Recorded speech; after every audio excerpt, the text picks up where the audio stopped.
Weekend with journalist Sai దాదాపుగా ఒక పెద్ద ఉత్కంఠకైతే తెరదించేసినట్టు అయింది. ఇటు తెలంగాణలో జూబ్లీహిల్స్ ఉప ఎన్నికకు సంబంధించి, అలాగే అటు బీహార్ ఎన్నికలకు సంబంధించి వాస్తవానికి అనుకున్నట్టుగానే జరిగిందని అనుకోవాలి. ముందుగా వచ్చిన ఎగ్జిట్ పోల్స్ దాదాపుగా చాలా వరకు చెప్పినట్టుగానే జరిగాయి. అక్కడ కూడా ఎన్డీఏ విజయం సాధిస్తోందని, ఇక్కడ కూడా తెలంగాణలో జూబ్లీహిల్స్ ఉప ఎన్నికలో కాంగ్రెస్దే విజయం అనేది. కాకపోతే కొన్ని లెక్కలు అంచనాలు అయితే తారుమారయ్యాయి.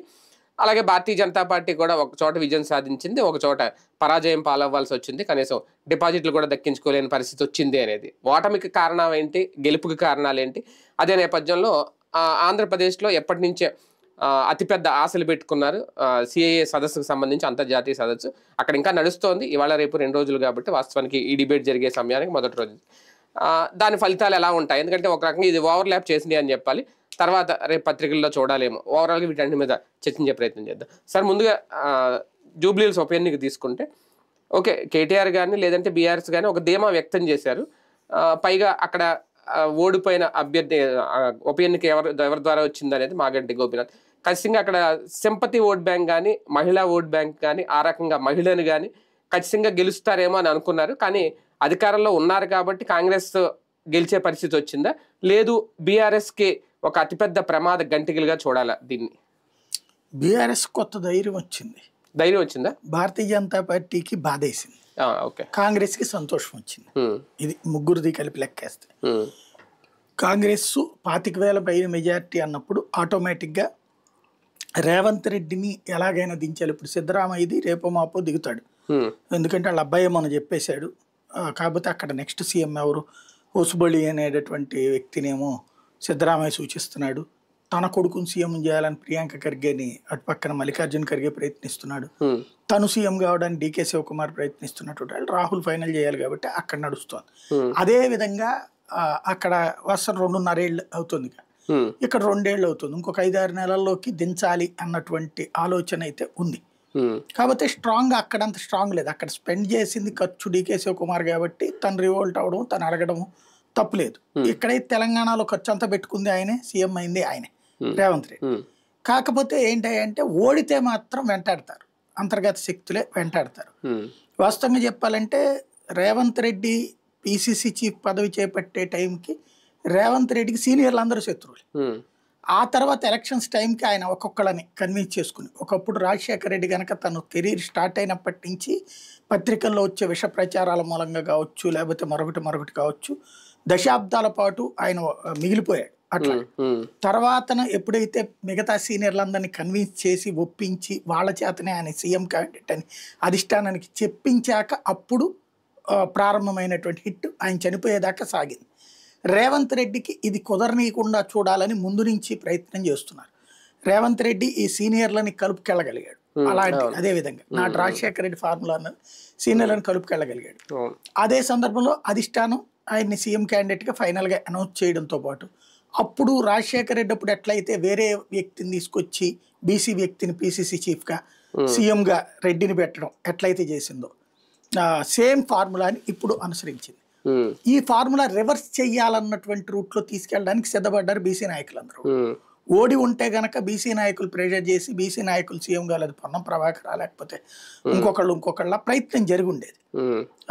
వాళ్ళు ప్రయత్నించరు, కానీ ముందు రేవంత్ని దించమన్నప్పుడు ఏదో ఒక విధంగా ఎవరి పేరు అన్నప్పుడు బీసీని పెట్టండి అని చెప్తారు. ఆ విధంగా మిగతా రెడ్లే చెడగొట్టే ప్రయత్నం చేశారు. మేబీ జగ్గారెడ్డి, ఉత్తమ్ కుమార్ రెడ్డి, ఇంకోళ్ళు ఆ అవకాశం లేదు. ఇక రేవంత్ చక్కగా తడిగొడ్డేసుకు పడుకోవచ్చు. ఇక ఎందుకంటే ఓ పక్కన రాహుల్ ఫెయిల్ అయ్యాడు, రేవంత్ సక్సెస్ అయ్యాడు. దెన్ అది ఆయనకి రిలాక్స్. తెలంగాణ రాజకీయాల్లో ఇక రేవంత్ రెడ్డికి ఇక రేపు స్థానిక ఎన్నికల్లో కూడా నాకు తెలిసి 50-60% ఈజీగా గెలుస్తాడు కాబట్టి పెద్ద ప్రాబ్లం ఉండదు. అదే అక్కడ కనుక ఏ 20%-30% పరిమితం అయితే పెద్ద దెబ్బ ఉంటుంది. అక్కడ వరకు అతనికి అది కూడా అయిపోయింది అనుకోండి, ఇక ఈ 5 ఏళ్ళు అతనికి గెలికేవాడు ఎవడు ఉండడు. ఇక రెండవది వచ్చేటప్పటికి బీఆర్ఎస్ కి సంతోషం ఏంటంటే ఓడినా కూడా వాస్తవంగా అసెంబ్లీ ఎలక్షన్లలో నెక్ టు నెక్ సిచ్యువేషన్ లో 2% ఓట్ల తేడాతో ఓడింది. తర్వాత పార్లమెంట్ ఎన్నికలకు వచ్చేటప్పటికి దారుణ ఓటమి, చాలా చోట్ల డిపాజిట్లు కూడా కోల్పోయింది. భారతీయ జనతా పార్టీ ఏకంగా 2nd ప్లేస్కి వచ్చింది. ఇదే జూబ్లీహిల్స్ లో 2nd ప్లేస్ ఉంది ఆ రోజు భారతీయ జనతా పార్టీ. ఆ స్థాయికి దూసుకురావడంతో అసలు బీఆర్ఎస్ భవిష్యత్తు ఏంటి అన్న అయోమయంలోకి వెళ్ళిపోయింది. ఆ తర్వాతన ఏది ఆనాటి ఓటమి తర్వాత జరిగినటువంటి సుదీర్ఘకాలం తర్వాత జరిగిన ఎన్నికది. అవును. ఈ మధ్యలో ఇంకొక దెబ్బ ఏం కొట్టింది, ఆ కంటోన్మెంట్. కంటోన్మెంట్ అంటే వీళ్ళ సీట్లు కూడా వీళ్ళు ఓడిపోయారు.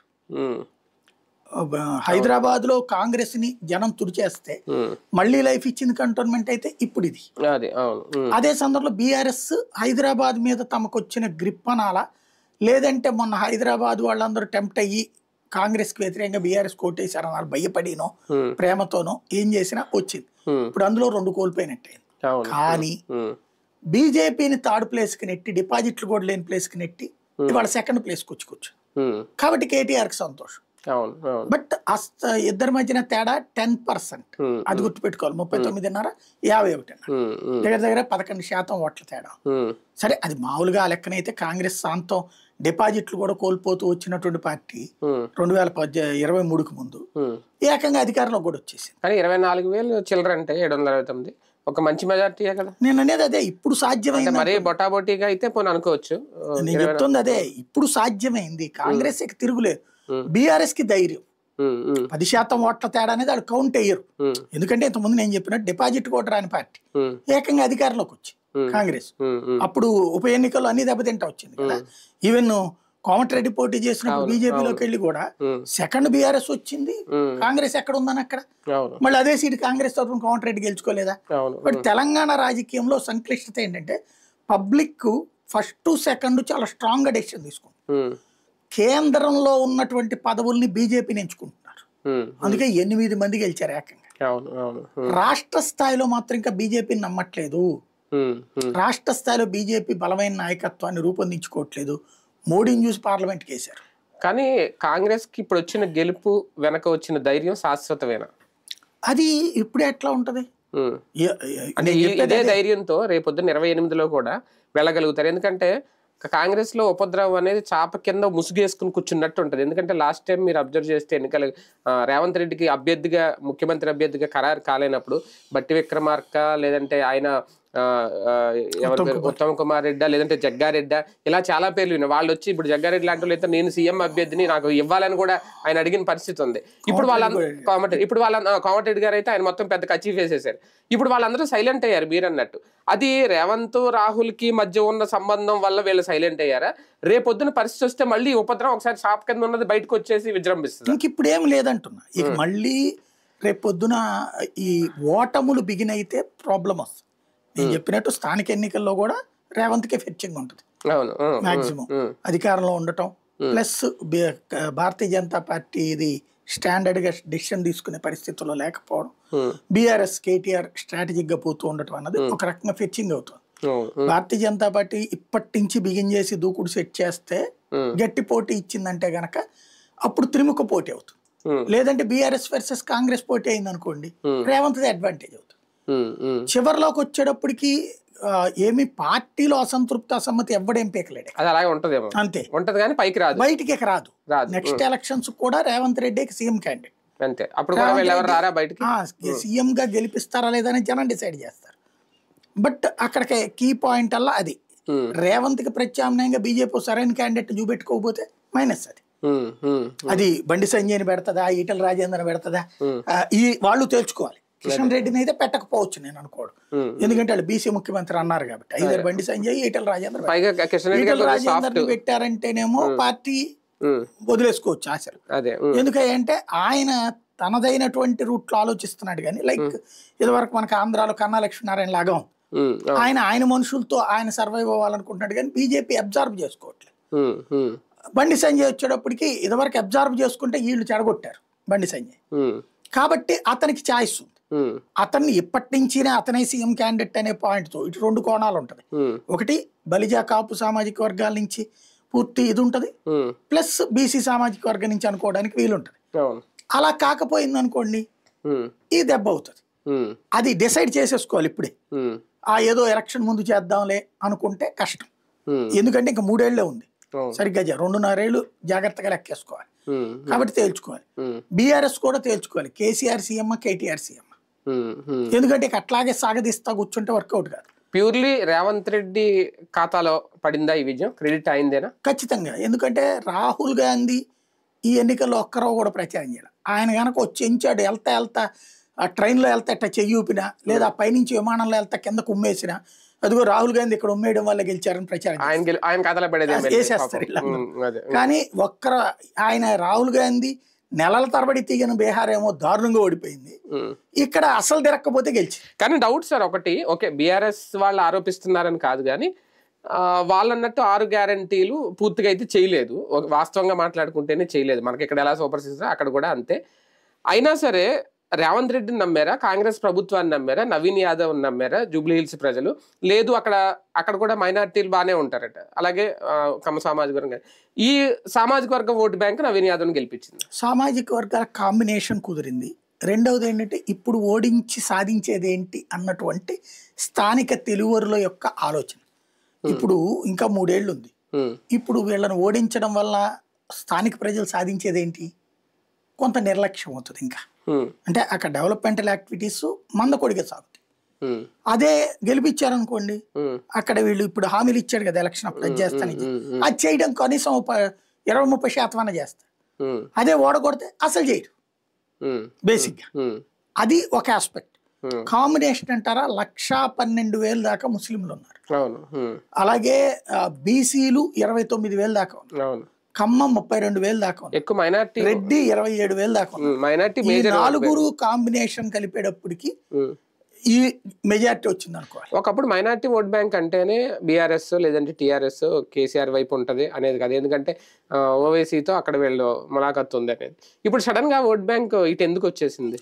మీకు దానికి Congress party thanks to BJP చెప్పుకోవాలి. బీజేపీకా?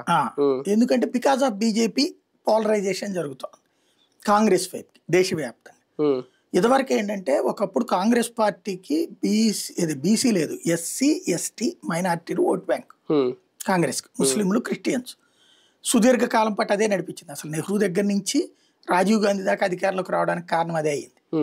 రాజీవ్ మరణం తర్వాత కాంగ్రెస్ పార్టీ పివి నరసింహారావు చేతికి వెళ్ళిన సందర్భంలో బాబరీ ఇన్సిడెంట్ జరిగింది. బాబరీ ఇన్సిడెంట్ అప్పటి నుంచి ముస్లింలందరూ తిరగబడి వ్యతిరేకించి కాంగ్రెస్ని ప్రాంతీయ పార్టీలను గెలిపించడం ప్రారంభించారు, బికాజ్ బీజేపీకి వ్యతిరేకంగా. అప్పట్లో పికప్ అయి డెవలప్ అయినటువంటి వాళ్ళే ములాయం సింగ్ యాదవ్, లాలూ ప్రసాద్ యాదవ్, ఇట్లా వివిధ రాష్ట్రాలు, అటు మమతా బెనర్జీలా ఇట్లా 1 by 1. అంటే పోలరైజేషన్ ఆఫ్ రిలీజియస్ కాన్సెప్ట్ వచ్చేటప్పటికి ప్రాంతీయ పార్టీల వైపుకి వెళ్ళడమే కాంగ్రెస్ పతనానికి కారణమైంది. ఆ తర్వాత మధ్యలో కాంగ్రెస్కి కొన్ని ప్రాంతాల్లో ముస్లింలు యాడ్ అయ్యారు బికాజ్ ఆఫ్ బీజేపీ. అక్కడ కూడా గుజరాత్లో లేకపోతే ఉత్తరప్రదేశ్లో మహారాష్ట్రలో ఇట్లాంటి చోట్ల బీజేపీని ఓడించాలన్న ఉద్దేశంతో కాంగ్రెస్కి మద్దతు ఇచ్చారు. అంటే ఎక్కడైతే బీజేపీని ఓడించగల సత్తా ఎవరికి ఉందో వాళ్ళకి మద్దతు ఇస్తారు వీళ్ళు ముస్లింలు. అక్కడ ముస్లింల ఫార్ములా ఎట్లా ఉందంటే దేశవ్యాప్తంగా బీజేపీని ఓడించగలిగిన ఏ పార్టీ అయినా గెలిపిస్తారు. హైదరాబాద్ పాత బస్తీలో ఓవైసీని గెలిపిస్తారు, బెంగాల్లో మమతా బెనర్జీని గెలిపిస్తారు, ఇక్కడ లాలూని ఇట్లా గెలిపించారు.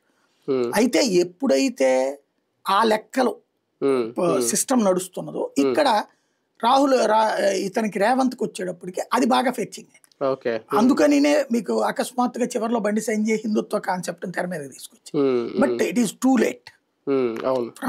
ఫస్టే ఇది 6 నెలల ముందు నుంచి వాళ్ళు ముస్లిం ఓట్ల కోసమే తీసుకొస్తున్నారు యాదవ ముస్లిం అనే కాంబినేషన్. హిందువులు అందరూ పోలరైజ్ అవ్వాలి, యాదవులు కూడా ఇటు రావాలి అనేటటువంటి నినాదంతో ముందుకెళ్ళి ఉండాలి. వీళ్ళకి చేయలే. తెలుగుదేశం పార్టీ డ్రాప్ అవడం ఎంతవరకు రేవంత్ రెడ్డి కలిసి వచ్చింది? అసలు తెలుగుదేశం ఎప్పుడు పోటీ చేస్తుందని 2023లో కూడా పోటీ చేయలేదు కదా, కొత్తగా డ్రాప్ అయ్యేదే ఉంది. అలాగనైతే జనసేన బీజేపీకి మద్దతు ఇచ్చింది కదా, అయినా డిపాజిట్ రాలేదు కదా. అంటే చేస్తామని ప్రకటించలేదు కానీ పోటీ చేయాలా లేదా అనే ఒక చర్చ అయితే జరిగింది మామూలుగా. అక్కడ కాంగ్రెస్ 23లో కూడా అనుకున్నారు, సుహాసిని ముందు పెట్టి చేశారు, 24లో కూడా అనుకున్నారు, కానీ లాస్ట్ మినిట్ లో డ్రాప్ అయ్యారు. అదేం లేదు, వాళ్ళు ఆల్రెడీ మళ్ళీ ప్రారంభిస్తే ఇక్కడ దెబ్బ. తెలుగుదేశం ఆంధ్రాలో ఎందుకు దెబ్బతింది అంటే కొంత ఓటు బ్యాంక్ అయినా చేయాల్సింది సార్. అంటే ఈ నియోజకవర్గం గురించి మాట్లాడుకుంటే తెలంగాణ స్టేట్ అంతా చేస్తే ఓకే, అది వేరే విషయం. ఇక్కడ వాళ్ళ ఓటు బ్యాంక్ ఉండదు. ఎవడికాడు తొడలు కొట్టుకోవడానికి సంకలు గుద్దుకోవడానికి పనికి వస్తుంది. బట్ తెలుగుదేశం ఏమన్నా పోల్ మేనేజ్మెంట్ చేసి మన వాళ్ళందరికీ ఏంటని పోనీ ఏమన్నా పరోక్షంగా చెప్పిందా? ఇదివరకైతే సోషల్ మీడియా ద్వారా అన్న క్రిందటిసారి 23లో మొన్న రేవంత్ మావాడని చెప్పి సోషల్ మీడియాతో పాటు జెండాలు పట్టుకుని కూడా తిరిగారు రేవంత్ వెనక కాంగ్రెస్ వెనక, ఇక్కడ బీజేపీతో తిరుగుతున్న టైంలోనే. కాబట్టి అక్కడ జరిగి ఉండేదిగా. ఈ దఫా ఎట్లాంటిది లేదు కదా. తెలుగుదేశం కూడా అక్కడ మోడీ అమిత్ షాలతో కాంటాక్ట్లోకి వచ్చాక జాగ్రత్తగా బిహేవ్ చేస్తుంది, తొందరపడి లేదు. ఇక తెలుగుదేశం కార్యకర్తలు అంటారా, ఖచ్చితంగా ఇదివరకు బీఆర్ఎస్ కేసు వాళ్ళు టర్న్ అయ్యారు, నో డౌట్ అందరూ. ఎందుకంటే ఇదివరకు భయంతో బీఆర్ఎస్ కేసారు. 2014లో బీఆర్ఎస్ గెలిచాక జరిగిన కార్పొరేషన్ ఎన్నికల్లో ఫస్ట్ సారి భయపెట్టింది బీఆర్ఎస్. లేదా అక్కడ ఎప్పుడైతే తెలుగుదేశం ఓడటం, అప్పుడు BJP Telugu Desam combination, Congress ఓడటం, KCR strong అవ్వటం అనేటటువంటి దాంతో ఒకసారి వణికారు వాళ్ళు. అక్కడ మన ఆస్తులు ఉన్నాయి, అక్కడ మన ఉద్యోగాలు ఉన్నాయి, ఉపాధి ఉన్నాయి, వీళ్ళతో గొడవ పెట్టుకోవడం ఎందుకు, మనం అనవసరంగా ఓట్లేసి తెలుగుదేశం అక్కడ గెలిచేది లేదు, పెట్టేది లేదు, కానీ మనం అనవసరంగా వాళ్ళని ఓడించామన్న ఫీలింగ్ వచ్చింది, మనల్ని దెబ్బ కొడతారని. దాన్ని ఆనాడు కేటీఆర్ అడ్వాంటేజ్గా తీసుకుని ఆయా ప్రాంతాల్లో, ఆంధ్రులు నివసించే ప్రాంతాల్లో ప్రత్యేకించి సమావేశాలు పెట్టి కులాల వారీగా, బృందాల వారీగా, మేము మిమ్మల్ని మా మనుషులుగా చూస్తున్నాం, ఇక్కడికి మీరు వచ్చేసి ఇక్కడ సెటిల్ అయిపోయారు కాబట్టి మీరు అందరు తెలంగాణ వదలనుకుంటున్నాం, మీరు అది ఇప్పుడు మాత్రం మాకు దెబ్బతీశారు, రేపు స్థానిక ఎన్నికల్లో మేము చూస్తాం, మీరు మా వాళ్ళు అనేటటువంటి భరోసా మాకివ్వండి. ఓ రకంగా పరోక్ష బెదిరింపు, నువ్వు మా కోటి ఎగిపోతే నువ్వు మా వాళ్ళు కాదు అంటే నీకు మళ్ళీ తెలంగాణ యాజిటేషన్ ఇంపాక్ట్ చూపెడతాం ఈ వ్యాపారాల మీద అని పరోక్షంగా చెప్పారు. ఆ దెబ్బతో అక్కడ ఉన్నటువంటి ఆంధ్రులందరూ కూడా మున్సిపల్ ఎలక్షన్స్లో చరిత్రలోనే లేదు, ఈవెన్ తెలుగుదేశం కూడా ఏనాడు సాధించలేదు, 99 కార్పొరేట్ సీట్లు సాధించింది అప్పుడు 2016లో జరిగినటువంటి ఎన్నికలు. ఆ తర్వాత 19కి వచ్చేటప్పటికి వీళ్ళందరూ వెల్ సెటిల్డ్, అంటే అక్కడ ఆంధ్రలో ఎవరైతే ఉన్నారో వాళ్ళందరినీ కూడా, ఎందుకంటే ఇప్పుడు కాంగ్రెస్కి సరైనటువంటి లీడర్షిప్ లేదు, ఉత్తమ్ కుమార్ రెడ్డి ఉన్నాడు కానీ ఈ టైప్ ఆఫ్ రాజకీయం అంటే Telugu Desam type of ground politics తెలియదు అతనికి, అక్కడ అతను ఫెయిల్ అయ్యాడు. దాంతో బీఆర్ఎస్ దాన్ని సస్టైన్ చేసింది. లీడర్లు ఇప్పుడు మాధవరం కృష్ణారావు, ఈ అరికపూడి గాంధీ, లేకపోతే ఈ ఇప్పుడు చనిపోయినటువంటి గోపీనాథ్, వీళ్ళందరూ తెలుగుదేశం బ్యాచీనే కదా. తెలుగుదేశం బ్యాచీలు బీఆర్ఎస్ లో ఉండటం వల్ల జాగ్రత్తగా ఆ తెలుగుదేశంలో ఉన్నటువంటి పోల్ మేనేజ్మెంట్ స్కిల్స్ ని వాడారు. ఆ ఇంపాక్ట్ 19లో ఘన విజయం సాధించగలిగారు. 23కి వచ్చేటప్పటికి కూడా సేమ్ పొజిషన్ ఉండాలి. అక్కడ కాంగ్రెస్ గెలుస్తుందని ఎవడు అనుకోలేదు పెద్దగా, నెక్ టు నెక్ ఫైట్ లో ఫైనల్ గా కేసీఆర్ గెలుస్తాడు అన్నటువంటి నమ్మారు. ఆ ఉద్దేశంతోనే ఆ రోజున ఎవరు మాట్లాడాలి, అక్కడ విజయం సాధ్యమైంది. కానీ రూరల్ ఎక్కడైతే బీఆర్ఎస్ కి పట్టు, మొదటి నుంచి పట్టు ఉన్నటువంటి ప్లేస్ బీఆర్ఎస్ కోల్పోయింది. అందువల్ల రేవంత్ విజయం సాధించాడు. అతను సాధించిన 5-6 జిల్లాల్లోనే కదా గట్టిగా సీట్లన్నీ కూడా రూరల్ సెగ్మెంట్స్ లో. హైదరాబాద్ లోకి వచ్చేటప్పటికి మళ్ళీ వీళ్ళే గెలుస్తారన్నటువంటి నమ్మకంతో ఓట్లేశారు. ఎప్పుడైతే ఓటమి పాలైందో బీఆర్ఎస్, దెన్ భయం పోయింది. దెన్ అక్కడి నుంచి ఈ కాన్సెప్ట్ బిగిన్ అయింది, ఏది రేవంత్. రెండవది ఏమైంది, రేవంత్ అంతకుముందు తెలుగుదేశం బి టీం కిందన బీఆర్ఎస్ చూశారు, టీఆర్ఎస్. రేవంత్ లైన్ లోకి వచ్చాక తెలుగుదేశం బి టీం కిందన రేవంత్ చూస్తున్నారు అంతే. కాబట్టి తెలుగుదేశం అభిమానులు ఎవరైతే అంతకుముందు అటేసారో ఆ ఓటు ఇటుకు టర్న్ అవుతుంది. ఒక రకంగా మోరల్ సపోర్ట్ అయితే ఇచ్చింది రేవంత్ రెడ్డికి. టీడీపీ ఇవ్వలేదు, టీడీపీ సింపథైజర్స్ ఇచ్చారు. అదే టీడీపీ అనౌన్స్ చేయాలి కదా, ఎవరైతే అక్కడ ఉన్న లీడర్లు కూడా ఎవరు మాట్లాడలేదు. కానీ ఒకటి సార్, ఇప్పుడు ఎన్డీఏలో భాగస్వామ్యంగా ఆంధ్రప్రదేశ్లో ఉన్నారు, తెలంగాణలో కూడా ఒకవేళ భారతీయ జనతా పార్టీకి టీడీపీకి కనుక సపోర్ట్ ఇచ్చిండుంటే డిపాజిట్లైనా వచ్చేయేమో, కనీసం ఎంతో కొంత మెజారిటీ దక్కేదేమో. ఓకే, అది బీఆర్ఎస్కి ఫెచ్చింగ్ అవుతుందా లేదనే సెకండరీ, కానీ ఆ పని ఎందుకు చేయలేదు, ఎందుకు అడగాలి? ఇప్పుడు ఇతని పేరేంటి, జనసేన రాష్ట్ర అధ్యక్షుడు, అతనంతటా అతను ప్రకటించాడు మద్దతు అనేసి. తెలుగుదేశం అదే అంటున్నాను, అడగమనట్లేదు, వీళ్ళు ఎందుకు మద్దతు ఇవ్వలేదు అంటున్నాను. వాళ్ళు అడగలేదు, వీళ్ళు ప్రకటించలేదు. బీజేపీ ఫ్రమ్ ద బిగినింగ్ తను తెలంగాణలో ఒంటరిగా వెళ్ళాలని అనుకుంటుంది. ఇప్పుడు ఆంధ్ర పార్టీలను వెంట పెట్టుకుని వెళ్తే దాన్ని రేపు బీఆర్ఎస్ అడ్వాంటేజ్ తీసుకుంటుంది. కాబట్టి ఆ ఛాయిస్ ఇవ్వదలుచుకోలేదు. అప్పుడు ఏమంటారు, అదిగో చూసారా మేము చెప్తానే ఉన్నాం, చంద్రబాబు అటు పొత్తు కాబట్టి ఇక్కడ మళ్ళీ ఆంధ్ర పెత్తనం రాబోతుంది అంటారు. అంటే ఇప్పుడు బీహార్ ఎన్నికలు, జూబ్లీ హిల్స్ ఎన్నికలు ఒకటే నేను అన్న కానీ దానికి కంపేర్ చేయను. కానీ అక్కడికి వెళ్ళి నారా లోకేష్ గారు వీళ్ళందరూ ప్రచారం చేసినప్పుడు పక్కనున్న తెలంగాణ రాష్ట్రంలో కీలక నియోజకవర్గం, నడిబడ్డున జూబ్లీ హిల్స్ నియోజకవర్గంలో ఒకవేళ సపోర్ట్ చేసి ఉంటే బీజేపీకి సీన్ ఏమన్నా మారి ఉండేది? ఏమీ ఉండదు. ఇందులో ఇంకో 10 ఓట్లు ఎక్కువ వస్తాయి. ఎందుకంటే లోకల్ ఓటరు టీడీపీని ఎప్పుడో డిజోన్ చేసేసుకున్నాడు. టీడీపీ అక్కడేం పోటీ చేయట్లేదు కదా. టీడీపీ ఉంటే వేరు, టీడీపీని అక్కడ అభ్యర్థిగా పెట్టి బీజేపీ సపోర్ట్ చేస్తే నెక్స్ట్ ఎలక్షన్స్కి బీజేపీ సీన్ అయిపోద్ది. అవునా? బీజేపీకి ఇప్పుడు తెలుగుదేశం మద్దతు తీసుకున్నా నెక్స్ట్ ఎలక్షన్స్కి అదే ఆంధ్ర ఎజెండాని. ఇప్పుడు కిందసారి ఓడింది ఎందుకు? 18లో కాంగ్రెస్ పార్టీ కలిసి పోటీ చేయడం వల్ల. మహాకూటమి 14లో ఎందుకు ఓడింది? తెలుగుదేశంతో తెలంగాణలో ఎవరు కలిసి పోటీ చేస్తే వాళ్ళు ఓడిపోతున్నారు. అవును. మొన్నటిసారి ఏమి తెలుగుదేశంతో కాంగ్రెస్ ఏం కలవాలా, కాంగ్రెస్ కమ్యూనిస్టులతో కలిసి పోటీ చేసింది, సిపిఐతో కలిసి. తెలుగుదేశం వాళ్ళు వీళ్ళంతటి వీళ్ళు మద్దతు ప్రకటించుకుని వెనక తిరిగారు. మహాకూటమి కట్టింది ఎప్పుడు? మొన్నే కదా, 18లో కదా. అవును, మొన్న కాదు కదా, అంతకు ముందు. అదే మొన్న సింగిల్ గానే పోటీ చేసింది. 14లో అనుకుంటా. 18లో 18లో కలిసి పోటీ చేసి ఓడింది. అదే 14లో బీజేపీతో కలిసి పోటీ చేస్తే ఇద్దరు ఓడారు. అవును.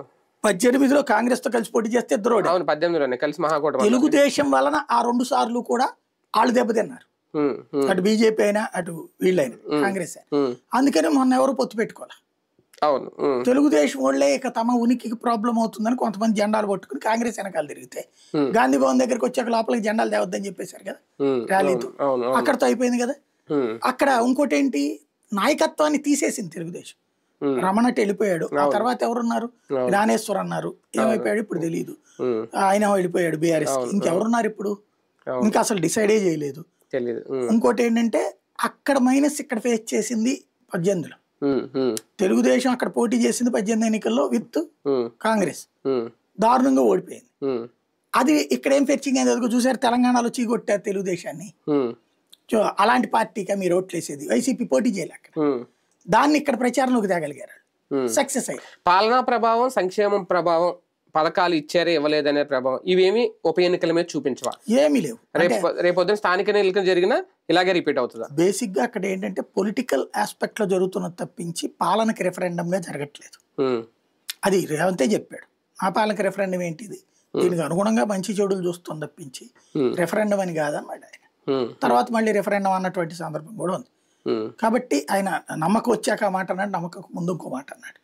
అది పక్కన పెడితే దీనివల్ల ఏం మారిపోయి ఇప్పుడు ఆ లెక్కనైతే గనక 2014 నుంచి 18 దాకా జరిగినటువంటి అన్ని ఎన్నికలు బీఆర్ఎస్ గెలుస్తూనే వచ్చింది, టీఆర్ఎస్ అప్పుడు కాంగ్రెస్ ఓడిపోతూనే వచ్చింది.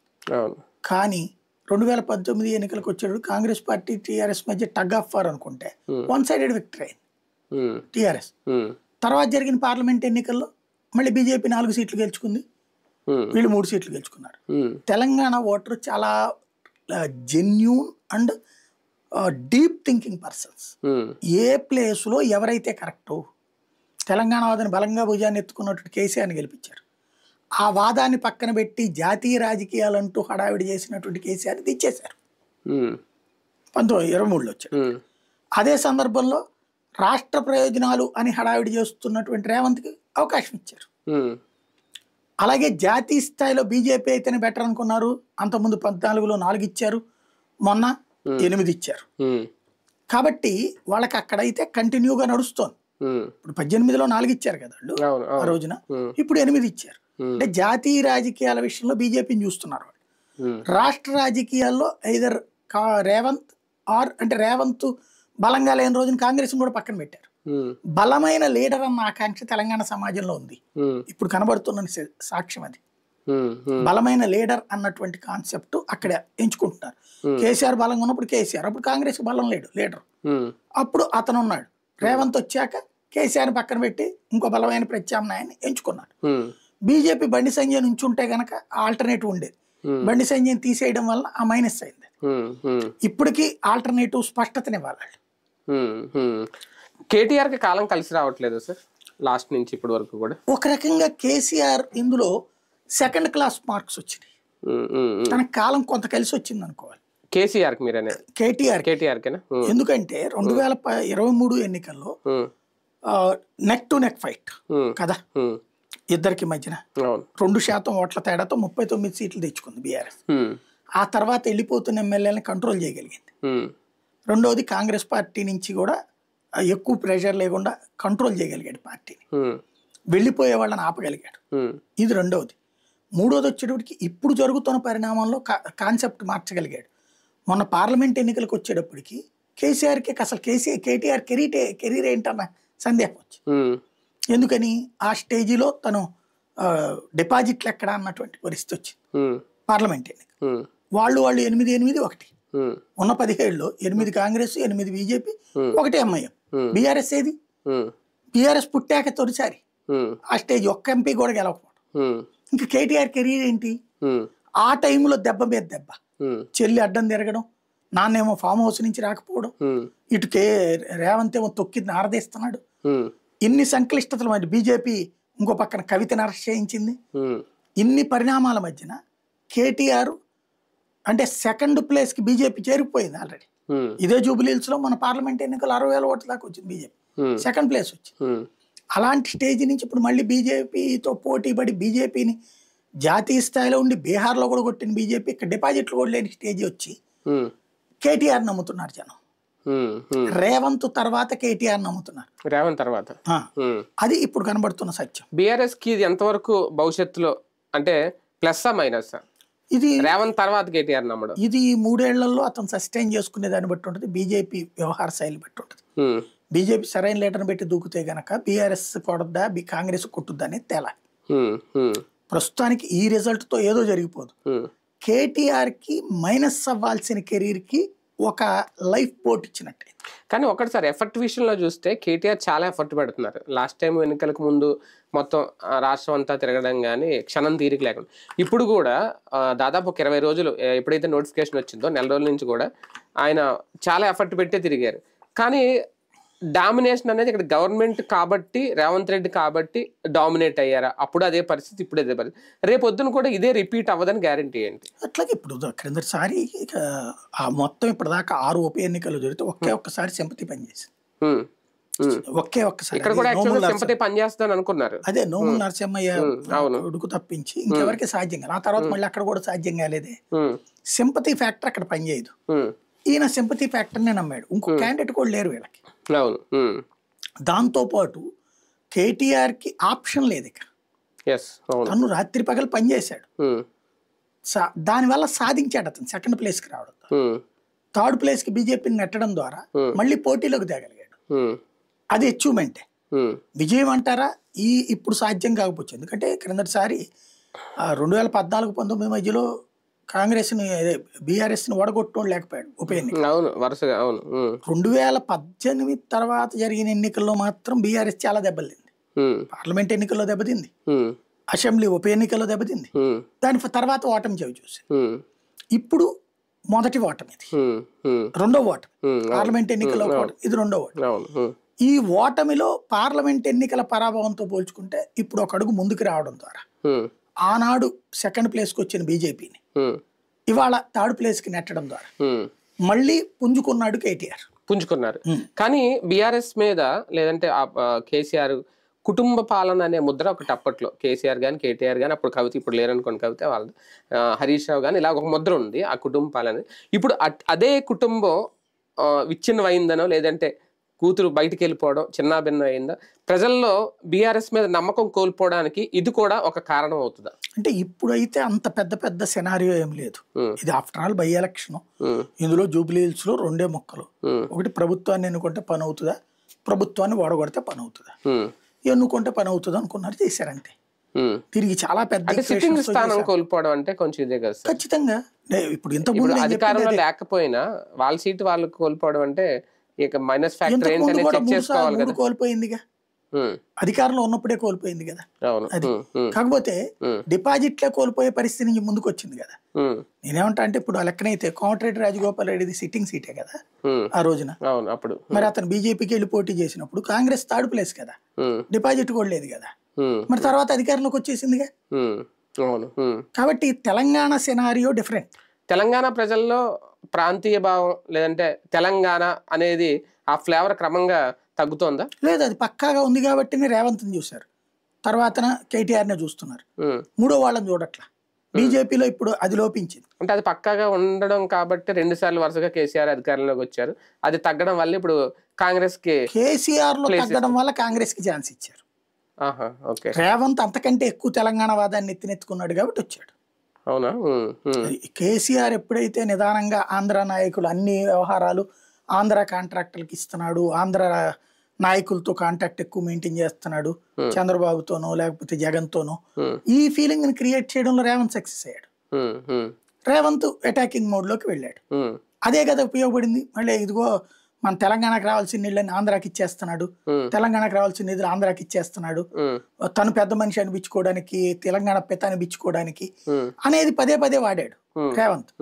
ఇప్పుడు రేవంత్ ఈ మధ్యన ఆ స్ట్రాటజీ బిగిన్ చేశాడు, చంద్రబాబుని భుజాన్ని ఎత్తుకోవడం ఇట్లాంటి. కాబట్టి ఈ టైం అందుకనే మళ్ళీ ఇది పుంజుకుంది టిఆర్ఎస్, మళ్ళీ సెంటిమెంట్ ముందుకు వచ్చి. మామూలుగా ఉప ఎన్నికల్లో సార్ చాలా చోట్ల అంటే ఇప్పుడు తగ్గింది మీరు అన్నట్టు సెంటిమెంట్ సింపతి పనిచేస్తాయి అంటారు, మళ్ళీ అక్కడే వస్తాయి అంటారు. కానీ ఇక్కడ కేసీఆర్ కుటుంబంలో ఆ సెంటిమెంట్ ఇక్కడ రివర్స్ అయిందా? ఈమె పెట్టిన ట్వీట్ కూడా కర్మ హిట్ బ్యాక్.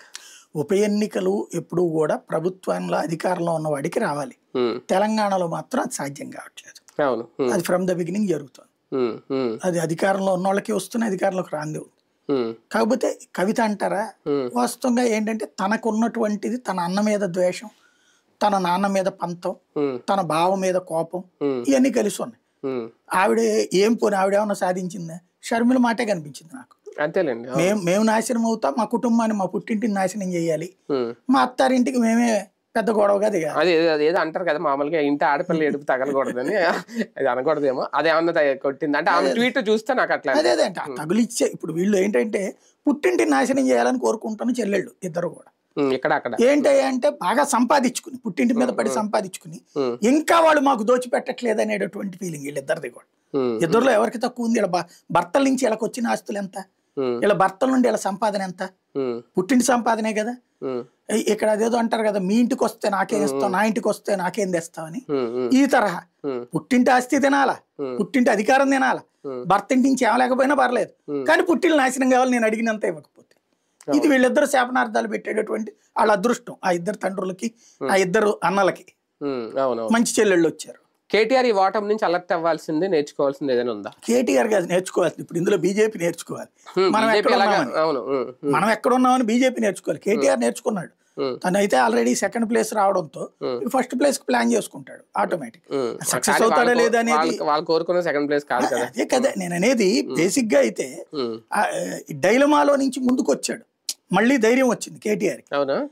ఎందుకంటే గెలవడం అన్నటువంటిది కాదు ఇక్కడ పాయింట్. శాంతం అసలు డిపాజిట్లే కోల్పోయిన స్టేజ్ నుంచి పార్లమెంట్ ఎన్నికలు మళ్ళీ సెకండ్ ప్లేస్ కి రావడం అనేటటువంటిది అతనికి ఓతమే ఓ రకంగా. దాన్ని దీన్ని అలా కంపేర్ చేసుకోవచ్చు ఖచ్చితంగా. ఎందుకంటే శాంతం తుడుచుకుపోయింది కదా. అసలు తెలంగాణ పుట్టాక తెలంగాణ చరిత్రలో ఎంత దారుణంగా ఓటమి ఎక్కడుంది? అదే సందర్భంలో సెకండ్ ప్లేస్ కి బీజేపీ వచ్చి అసలు ఇక బీఆర్ఎస్ ఉనికి ఏంటి అన్నటువంటి స్టేజ్ లో వచ్చే ఆ మాత్రపు ఓట్లు, ఆ మాత్రం కాదు అదే. వీళ్ళు మరి 8.5%, అది ఏకంగా 39%. ఎంత తేడా వచ్చేసింది? అప్పుడు ఎలక్షన్స్ లో చూస్తే వీళ్ళు దాదాపుగా 40%, బీజేపీ వాడు. వీళ్ళ శాతం 8-10కి వచ్చి మళ్ళీ పికప్ చేసుకోవడం పూర్తి రివర్స్ కదా అది. ఇప్పుడు ఆత్మవిమర్శ చేసుకోవాలి బీజేపీ. కొత్త అధ్యక్షుడిని పెట్టి ఈ గొడవలు లేనటువంటి వాళ్ళని తీసుకొచ్చి పెట్టి అందరినీ సమన్వయం చేసుకోవడంలో విఫలమైంది. అందరూ మేధావులే, పార్టీకి మాత్రం పనికిరారు. అరవింద్, డికే అరుణ, ఈటల రాజేందర్, విశ్వేశ్వర రెడ్డి, కేటీ అదే తన పేరు కిషన్ రెడ్డి, బండి సంజయ్, అందరూ వద్దండులే విడివిడిగా చూస్తే.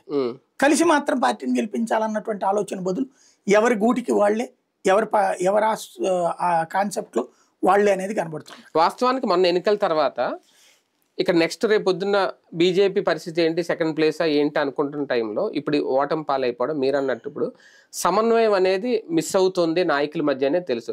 ఇది అధిష్టానానికి తెలియదా? తెలిసినా పట్టించుకోవట్లేదా?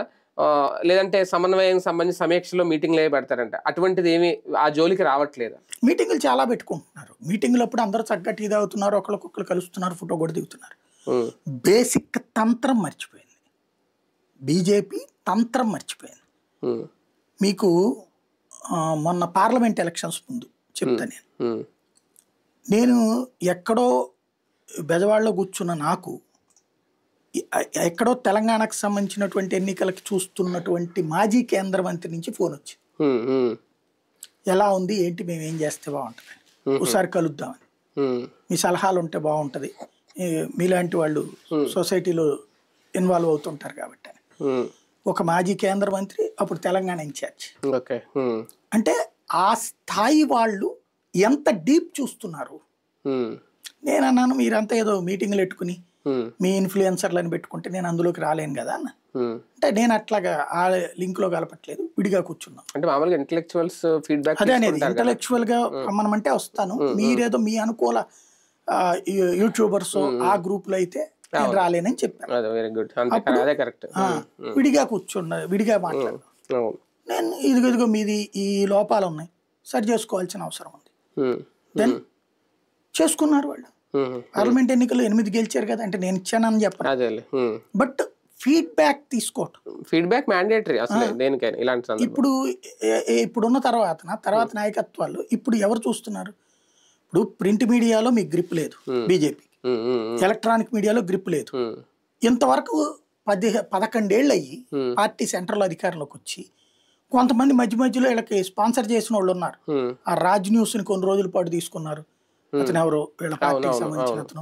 తర్వాత ఇంకో 2 ఛానళ్లలో ఏదో చూశారు పాపం, అదేదో ఆయన స్వామీజీ ఛానల్ ఒకటి ఉంది కదా, పరిపూర్ణ భారత్ టుడే, దానికి మొదట్లో నిలబడ్డారు. అదే, కానీ ఆ తర్వాత ఏమైపోయింది? అసలు మీడియా గ్రిప్ లేదు, ప్రింట్ మీడియా గ్రిప్ లేదు, ఎలక్ట్రానిక్ మీడియా గ్రిప్ లేదు, సోషల్ మీడియాని ఎవడు పట్టించుకోడు.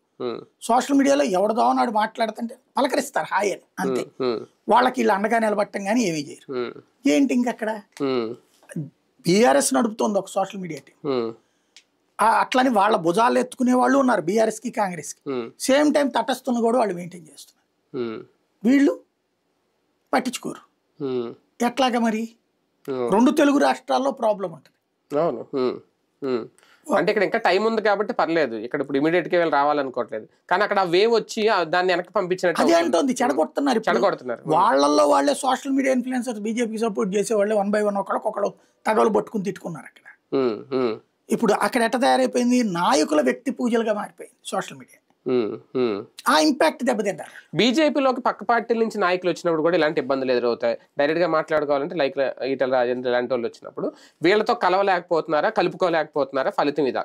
సమస్య ఏంటంటే ఇగో, వచ్చే లీడర్ల ఇగో, వాళ్ళు కాదు వాళ్ళు కలుపుకెళ్తారు, ఉన్నవాళ్ళు కలుపుకెళ్తారు. కానీ సమస్య ఎక్కడ వస్తుందంటే, ఇప్పుడు మీరు కాంగ్రెస్ లో అనా నువ్వు దేవుడానా, నువ్వు దేవుడానా, నువ్వు దేవుడానా, ప్రతి ఒక్కరు కాళ్ళకి దండాలట్టడాలా, లేకపోతే ఇంకోటి అంటే అదేంది మాస్. బీజేపీలోకి వెళ్తే 2 సార్లు కూర్చోండి అంటారు, అంతే. అలా కాకుండా నువ్వు జిందాబాదు జై, అతి వినయాలను, అక్కడ భారత మాతకి జై ఉంటది, లేకపోతే బీజేపీకి జై ఉంటది, వందే మాత్రం ఉంటది. ఇక్కడ వచ్చేటప్పటికి కోమటిరెడ్డికి జై, జగ్గారెడ్డికి జై, ఇదే ఉంటది. బీఆర్ఎస్ లో సేమ్, బీఆర్ఎస్ లీడర్లు అయినా ఇటు పక్కన బీజేపీకి వచ్చినా సేమ్ ఉంటది. అక్కడ వాళ్ళు అనుభవించే స్వేచ్ఛ బీజేపీలో ఉండదు. ఈజీగా చెప్పాలంటే ఇది కార్పొరేట్ ఆఫీస్, ఇది గవర్నమెంట్ ఆఫీస్.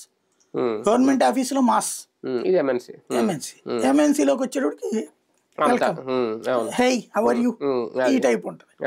ఇది ఇక్కడ కుదరట్లా. దాన్ని కోఆర్డినేట్ చేసే బాధ్యత రామచంద్రరావు గారు తీసుకోవాలి. ఇప్పుడు ఆయన వాస్తవంగా మొన్నటిదాకా లేట్ చేశారు ఆయనదే, వచ్చాక ఆయనతో ఇంకా సమన్వయం అవుతున్నట్లేరు వీళ్ళు.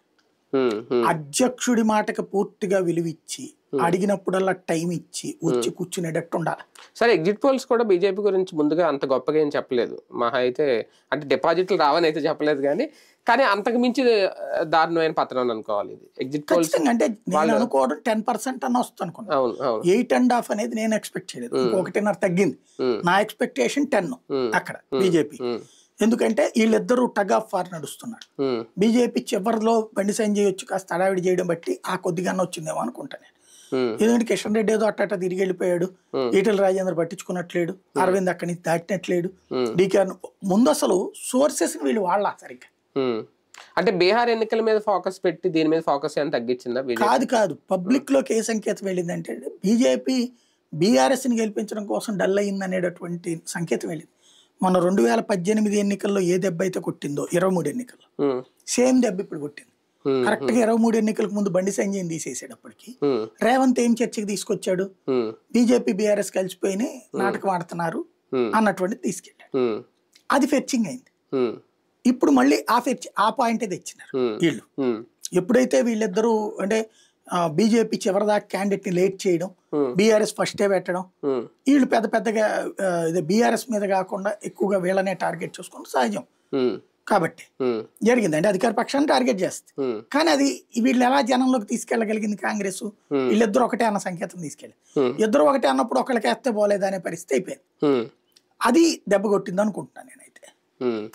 ఒక రకంగా కేటీఆర్కి బీఆర్ఎస్కి ఒక చిన్న షాక్ ఇస్తే ఇవి బీజేపీకి ఒక పెద్ద షాక్ ఇచ్చినాయి అనుకోవాలా? ఊహించింది. భారతీయ జనతా పార్టీ అర్జెంటుగా ఆత్మవిమర్శ చేసుకోకపోతే అతి పెద్ద ప్రమాదంలోకి వెళ్ళినట్టు. సార్ ఒకసారి బీహార్ వెళ్తే ఓకే, ఇక్కడ కూడా అనుకున్నట్టుగానే అయ్యింది, ఎన్డీఏ గెలుస్తుంది అని అనుకున్నారు. కానీ ఏ ఆస్పెక్ట్లో చూసినప్పుడు, ఎందుకంటే ఆ ఎన్నికల ముందు ఇచ్చిన హామీలు చూస్తే వాళ్ళు ఇంటికి ఒక గవర్నమెంట్ ఉద్యోగం, మినిమం 30,000, అంటే సంక్షేమం ఒక రకంగా ఏ స్థాయికైనా తీసుకెళ్తుంది అని అనుకుంటే అలాంటిది ఏమి ఇప్పుడు ఎక్కడ వర్కౌట్ అవ్వట్లేదు ఏ రాష్ట్రంలో చూసినా. ఈవెన్ బీహార్లో, ఎందుకంటే ఇక్కడతో పోల్చుకుంటే ఇప్పుడు మన ఆంధ్రప్రదేశ్లో కూడా బీహార్ నుంచి వచ్చి ఇక్కడ ఉపాధి పొందే వాళ్ళు చాలా మంది ఉన్నారు. ఇటువంటిది ఏమైనా ఎఫెక్ట్ అవుతుందేమో అని అనుకున్నాం, కానీ ఎలాంటి ఎఫెక్ట్ అక్కడ చూపించలేదు. ఏంటి కారణం? బేసిక్గా బీహార్ కాన్సెప్ట్లో మనం అబ్జర్వ్ చేయాల్సింది ఏంటంటే పబ్లిక్ ప్రాస్పెక్ట్ ఏంటనేది. నేను దాదాపుగా 10-15 రోజుల నుంచి కూడా బీహార్లో బీజేపీ గెలుస్తుంది అన్నటువంటిదే వీడియోస్ కూడా ప్రొజెక్ట్ చేసి, నాకేం ప్రేమతో కాదు, అక్కడ నేను అక్కడ నాకు పరిచయం ఉన్నటువంటి కొంతమంది బీహార్ నుంచి కూడా నాకు టచ్లోకి వస్తుంటారు అనమాట. నా వీడియోస్ ఫాలో అయ్యేటటువంటి వాళ్ళు, నాకు మెసేజ్లు పెట్టేవాళ్ళు ఉన్నారు, సోషల్ మీడియాలో నాతో ఇంటరాక్ట్ అయ్యేవాళ్ళు ఉన్నారు. వాళ్ళతో నేను కనుక్కున్నప్పుడు నేను ఇదే అనుమానం ఎక్స్ప్రెస్ చేసేవాడిని. అక్కడ బీజేపీ గెలిస్తే ఎట్ట గెలుస్తుంది, ఎందుకు గెలుస్తుంది, నితీష్కి వీళ్ళకి పడకపోవడం ఇట్లాంటివి చాలా ఉన్నాయి కదా. కానీ అక్కడ ఏమైందంటే నితీష్ కుమార్ 20 ఏళ్ల క్రితం వచ్చినప్పుడు అక్కడ జంగిల్ రాజ్, ఆటవిక రాజ్యం, మీకు ఆ విక్రమార్కుడు సినిమా, అంతకుముందు గోపీచంద్ సినిమా ఒకటి ఉండేది, అదేదో బీహార్లో ఇక్కడ ఉన్న ఐపీఎస్ ఆఫీసర్ వాళ్ళ బావగారు అక్కడ ఉంటే అక్కడికి వెళ్తే చివరికి హీరోయిన్ కూడా నడి రోడ్డు మీద పెట్టుకుని తుపాకులు పట్టుకుని, అట్లాంటి దారుణమైన పరిస్థితుల్ని ఇవాళ ఉన్న 40 ఏళ్ల వాళ్ళు చూశారు. అందులో కూడా ఉంది ఛత్రపతిలో బిహార్ కా షేట్ అంటాడు. 40 సంవత్సరాల ఇవాళ 40 ఏళ్ల ఎబోవ్ వాళ్ళందరూ కూడా జంగిల్ రాజును చూసేశారు. 40 to 100 years ఉన్న వాళ్ళందరూ కూడా సుదీర్ఘ కాలం పాటు అవినీతిని అనుభవించారు, రౌడీజాన్ని అనుభవించారు, అరాచకాలను అనుభవించారు, దుర్మార్గాలను అనుభవించారు. రాజ్ బిహారీలు ఎక్కువ అంతే. అక్కడ ఈ పరిస్థితి నుంచి నితీష్ కుమార్ వచ్చాక ఒక్కసారిగా బంగారం ఏమి ఇవ్వాలి అతను. ఫస్ట్ ఇవాళ యోగి ఆదిత్యనాథ్ ఏది చేస్తున్నాడో అది చేశాడు ఆ రోజు నితీష్ కుమార్. రౌడీ అన్నోని కుమ్మవతలు పడేశారు, కాళ్ళు ఎరగొట్టేశారు, తీసుకెళ్ళి లోపలేసి పట్టుకున్నాడు ఆయన. అంటే ఆ రోజుల్లో అది అంతే.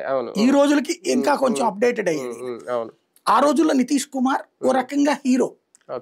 ఆ రౌడీ రాజకీయాల్ని, రౌడీ రాజ్యాలను ఆపాడు, తుపాకులు పట్టుకు తిరగనివ్వకుండా చేశాడు, తుపాకుల్ని స్వాధీనం చేసుకున్నాడు. పైగా బీసీ సామాజిక వర్గం అనుకుంటా, ఎంబీసీ ఇతను, బీసీ కార్డు లాలూది, ఎంబీసీ కార్డు నితీష్ది. అక్కడ అది అక్కడ ఎప్పుడైతే శాంతి భద్రతను కాపాడడంతో పాటు బీహార్లో ఆడపిల్లలంటే ఓ రకంగా పడక గదికి మాత్రమే పనికొచ్చేటటువంటి రోజులు ఒకప్పుడు.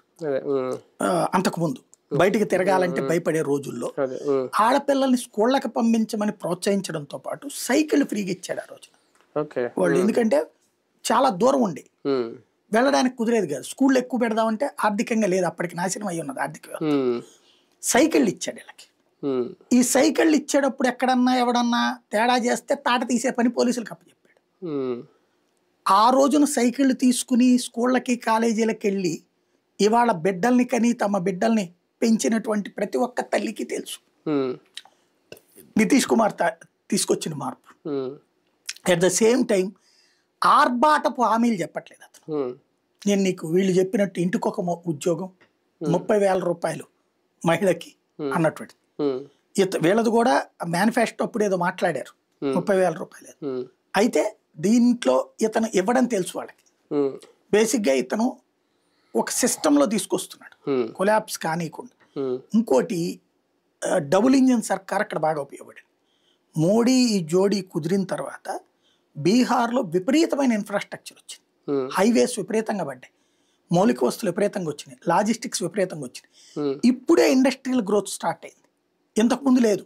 20 ఏళ్లలో కూడా ధైర్యం చేయలే ఎవడం ఇండస్ట్రీస్ పెట్టడానికి.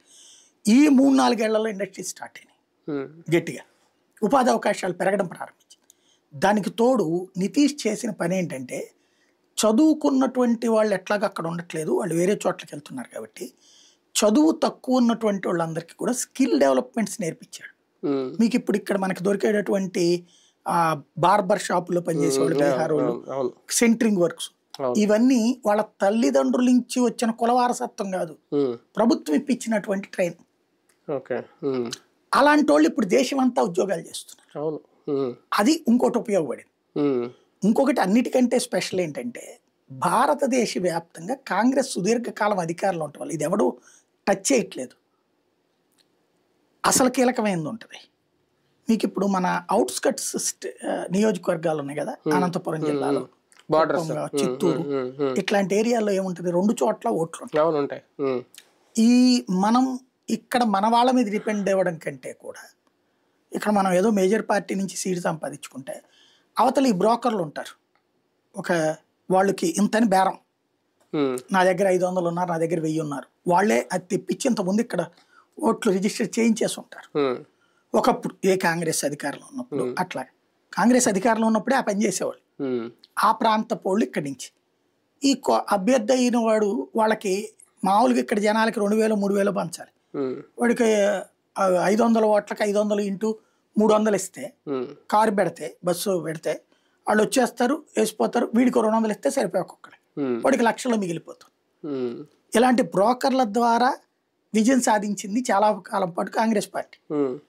నార్త్ ఇండియాలో కూడా ఇదే సాధించింది. బీజేపీ దాన్నే పట్టుకుంది. బీహార్లో అట్లాంటి దొంగ ఓటర్లని తీసిపడేశారు 65 లక్షల మంది. వేరే రాష్ట్రంలో ఉంటూ అక్కడ ఓటర్లు సర్ర అనేది అదే. స్పెషల్ ఇంటెన్సివ్ రివిజన్ అంటే ఏంటి, చచ్చిపోయిన వాళ్ళ ప్లేసులు వీళ్ళే దొంగ ఓట్లు వేయిస్తారు. Lalu Prasad batch, Congress batch. అలాగే ఈ బతికుండి వేరే చోట నుంచి తెప్పించేస్తారు, అది 65,000 ఆపేశారు. ఇంకోటి ఆ రాష్ట్రంలో కాకుండా మన రాష్ట్రాలకు వచ్చేసి ఉద్యోగం చేస్తూ వీళ్ళ ఓట్లు అక్కడే ఉంటాయి, వీళ్ళతో మాట్లాడేసి ఆ కుటుంబం వాళ్ళతో మాట్లాడేసి ఆ ఓట్లు వాళ్ళు ఏవి ఇచ్చేసుకుంటారు, దొంగ ఓట్లు. ఈ ట్రిప్ అది ఆపారు. అందువల్ల 200 దగ్గరకు వచ్చింది. ఒక రకంగా సర్ర అనేది ఉన్నా ఇప్పుడు బీజేపీ సక్సెస్ అయింది, అది ఎన్డీఏ.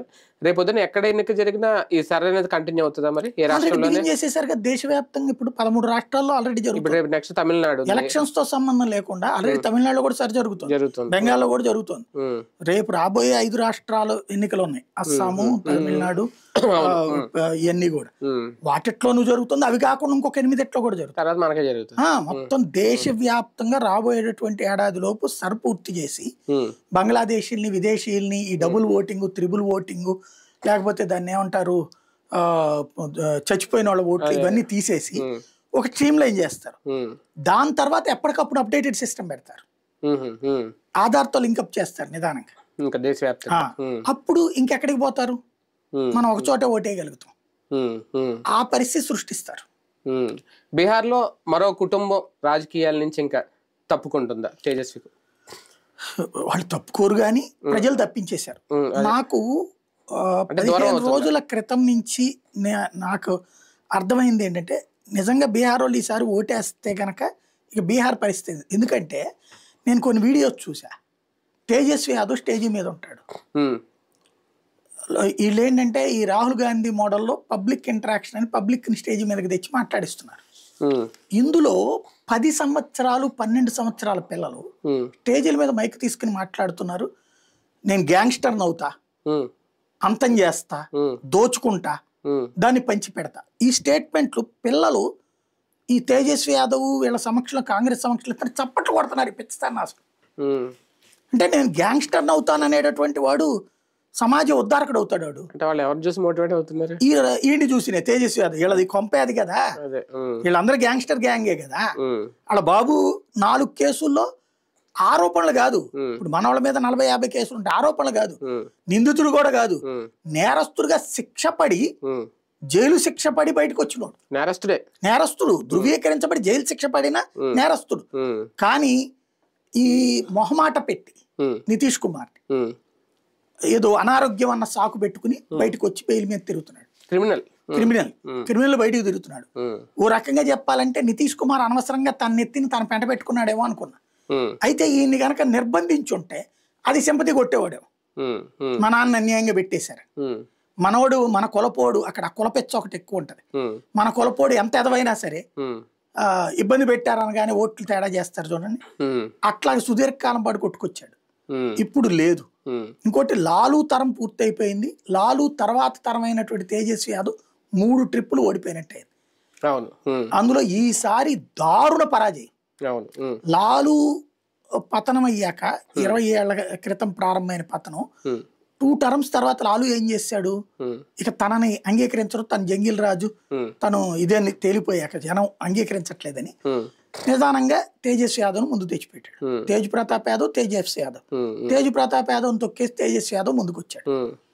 ఇతను రావడంతోనే సింగిల్ లార్జెస్ట్ పార్టీగా తీసుకొచ్చాడు. లాస్ట్ 2 టర్మ్స్ కూడా సింగిల్ లార్జెస్ట్ పార్టీ ఆర్జేడీ. ప్రభుత్వం బీజేపీ ఇది ఉన్నా సరే సింగిల్ లార్జెస్ట్ ఇదే. కానీ మొన్నటితో బీహార్ ప్రజలకు ఆయన్ని సచ్చినా ఎన్నుకోరని అనిపించింది. ఎందుకంటే మొన్నటిసారి 2000, ఇప్పుడు ఇవాళ జరిగింది 2025. 2020లో జరిగిన ఎన్నికల్లో ఏం చేశాడు నితీష్ కుమార్, బీజేపీతో కలిసి పొత్తు పెట్టుకుని గెలిచి తర్వాత వెళ్ళి వీళ్ళతో పొత్తు పెట్టుకున్నాడు. పెట్టుకుని సీఎం అయ్యాడు. బీజేపీ తనకంటే 4 సీట్లు ఎక్కువ సంపాదించి చిరాగ్ పాస్వాన్ పెట్టి చిరాగ్ పాస్వాన్ విడిగా పోటీ చేయమని, దాంతో చిరాగ్ పాస్వాన్ విడిగా పోటీ చేయడంతో అతనికి 1 సీటే వచ్చింది. కానీ నితీష్ కుమార్ అనేటటువంటి వ్యక్తికి ఏం కోపం వచ్చిందంటే తనని సెకండ్కు తొక్కేయడానికి అమిత్ షా వేసిన వ్యూహం అని కోపం వచ్చింది. కాబట్టి నిదానంగా చూసి అటుకెళ్ళి వాళ్ళతో పొత్తు పెట్టుకున్నాడు. లాలూ ప్రసాద్ కూడా సీఎం మళ్ళీ ఇతనే తక్కువ, వాళ్ళకంటే కూడా వాళ్ళకి రాష్ట్రంలోనే అందరికంటే హైయెస్ట్ సీట్లు వచ్చినాయి. బీజేపీకి ఎక్కువ సీట్లు వచ్చినా కూడా నితీష్నే సీఎం చేసి, అలాగే ఆర్జేడీకి ఎక్కువ సీట్లు ఉన్నా కూడా నితీష్నే సీఎం చేయడానికి ఒప్పుకుని ఇచ్చారు. కానీ మంత్రివర్గంలో అధిక మంత్రి పదవులు ఆర్జేడీ పొందింది.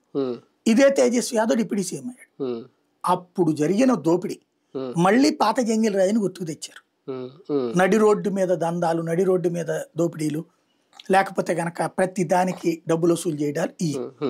దాంతో పబ్లిక్ అర్థమయ్యే అర్జెంటుగా నితీష్ కుమార్కే దెబ్బ తగిలే పరిస్థితి వచ్చి మళ్ళీ పరిగెత్తుకుంటూ మోడీ దగ్గరకు వచ్చి మళ్ళీ పొత్తు పెట్టుకుని బీజేపీతో మళ్ళీ ప్రభుత్వాన్ని సీఎంగా తనే కొనసాగాడు. వాళ్ళ దాకా సాగాడు. ఈ దఫా ఆ టెంపర్మెంట్ ప్రదర్శించలేదు. ఇది ఇంతకు ముందుకు మళ్ళీ నా చెప్పు చేతల్లో నడవాలి అనే టెంపర్మెంట్ ప్రదర్శించలే. ఈ దఫా ఇక అసలు చేయడానికి కూడా అవకాశం లేకుండా చేశారు. పబ్లిక్ 2/3 మెజార్టీతో భారతీయ జనతా పార్టీ నెంబర్ 1 చేశారు ఈ ట్రిప్. నితీష్ కుమార్ని 2nd ప్లేస్కి నెట్టారు.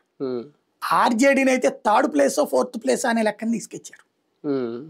ఆ స్థితికి దిగజార్చేశారు. కాబట్టి ఇవాళ మళ్ళీ నితీష్ కుమార్ వెళ్ళి ఆర్జేడీతో పొత్తు పెట్టుకుని ప్రభుత్వం ఏర్పాటు కూడా చేయలేడు.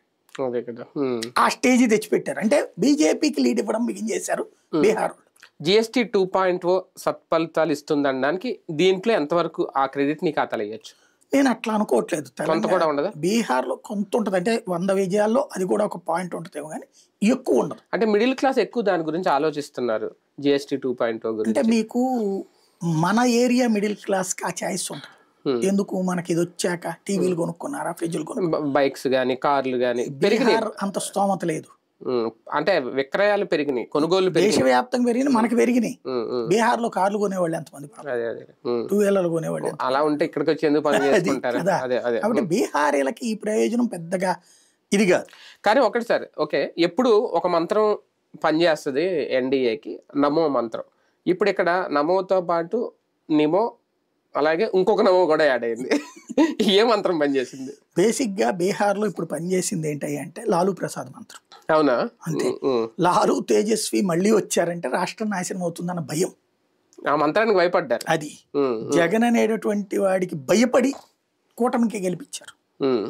జగన్ కి భయపడి, క్రిందసారి చంద్రబాబుకి భయపడి జగన్ గెలిపించారు.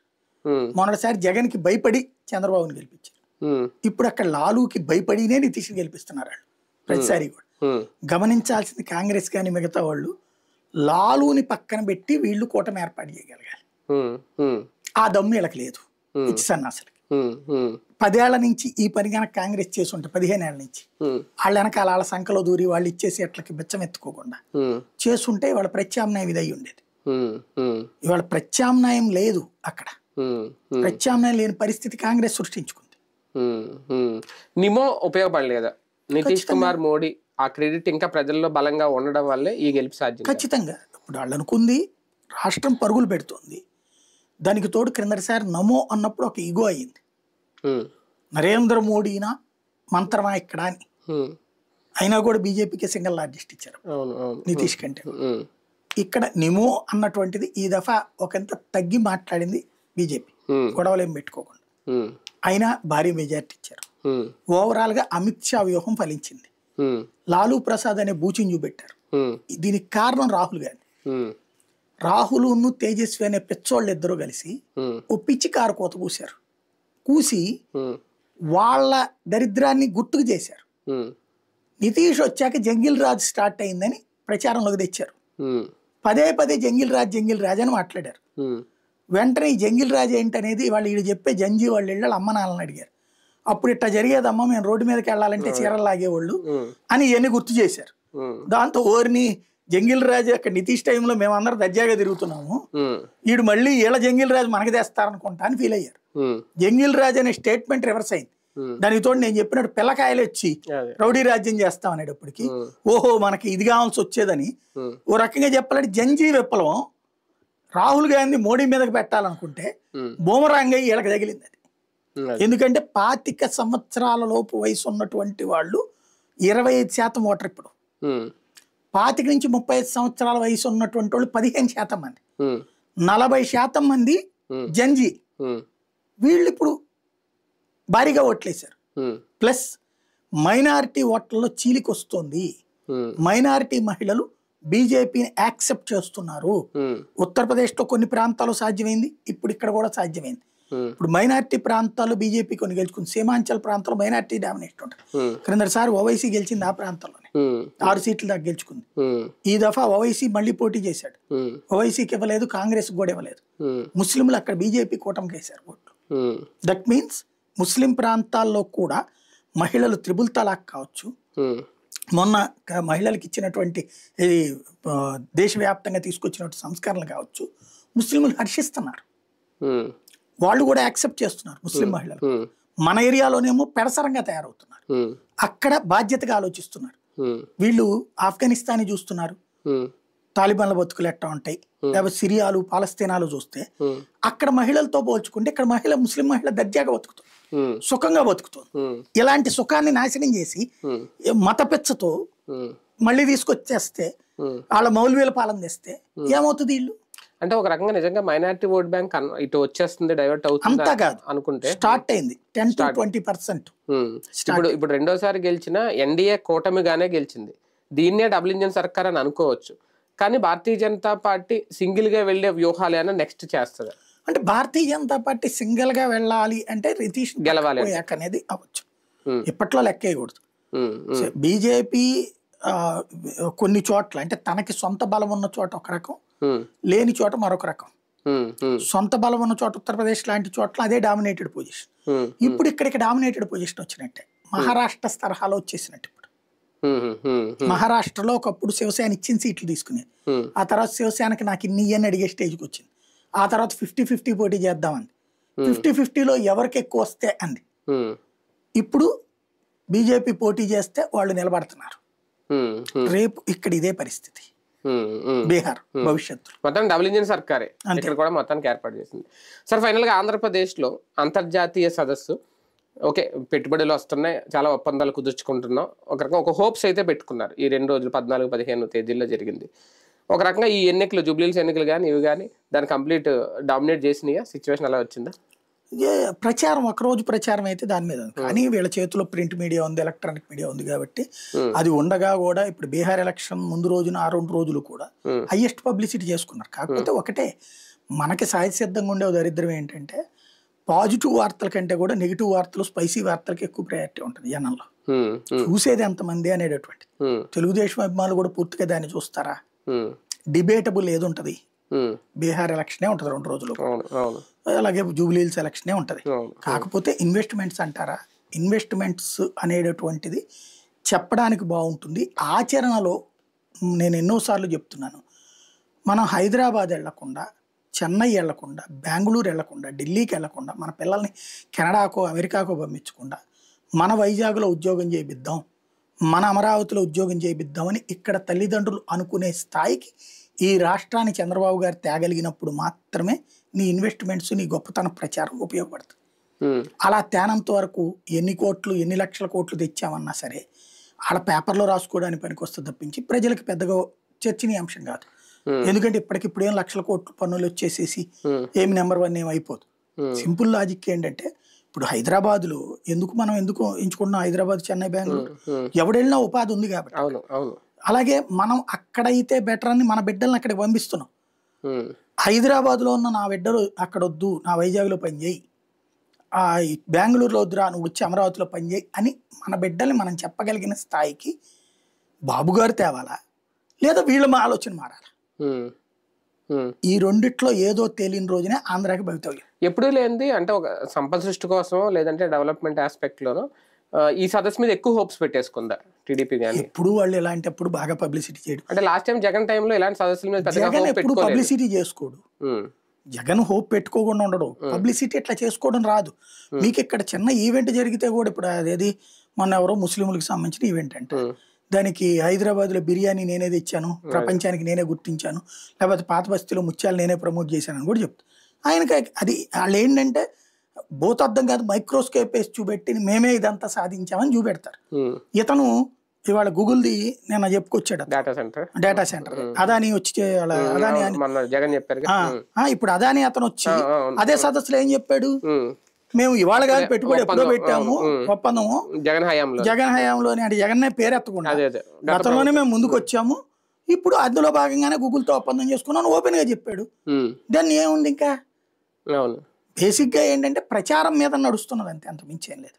అంటే హోప్స్ పెద్దగా ఏం లేవు వీళ్ళకి కూడా. హోప్స్ ఉన్నాయి, వస్తాయి ద్వారా డెవలప్ అవుతుంది అనేది ప్రతి ఆంధ్రుడు కూడా ఫీల్ అవుతాడు. అయితే జగన్ ఉంటే రాదు, బాగుంటేనే వస్తుంది అనేటటువంటి ఫీలింగ్ ని తెలుగుదేశం వాళ్ళు కల్పించే ప్రయత్నానికి దీన్ని వాడుకున్నారు అంతే. కాకపోతే ఎలాంటి ఫలితం వేస్తుందని చూడాలి. రైట్, చూద్దాం. మొత్తానికి అనుకున్నట్టుగానే జరిగింది తెలంగాణ జూబ్లీహిల్స్ ఉప ఎన్నికల్లో కానీ అలాగే బీహార్ ఎన్నికల్లో కానీ. ఖచ్చితంగా అక్కడ ఎన్డీఏ గెలుస్తుందని ముందే ఎగ్జిట్ పోల్ చెప్పినాయి, సర్వేలు చాలా వరకు చెప్పుకొచ్చినాయి అన్నట్టుగానే. కాకపోతే ఇక్కడ తెలంగాణ జూబ్లీహిల్స్ ఉప ఎన్నికల్లో మాత్రం బీఆర్ఎస్ కంటే బీజేపీకి అయితే కాస్తంత గట్టి షాక్ తగిలిందని చెప్పాలి. ఇంకా వాళ్ళు దాన్ని ఏ రకంగా ఆత్మవిమర్శ చేసుకుంటారు, భారతీయ జనతా పార్టీని ఎలా ముందుకు తీసుకెళ్తారు, ఇవన్నీ వేచి చూడాల్సిన అంశాలు. ఇది ఇవాల్టి వీకెండ్ విత్ జర్నలిస్ట్ సాయి.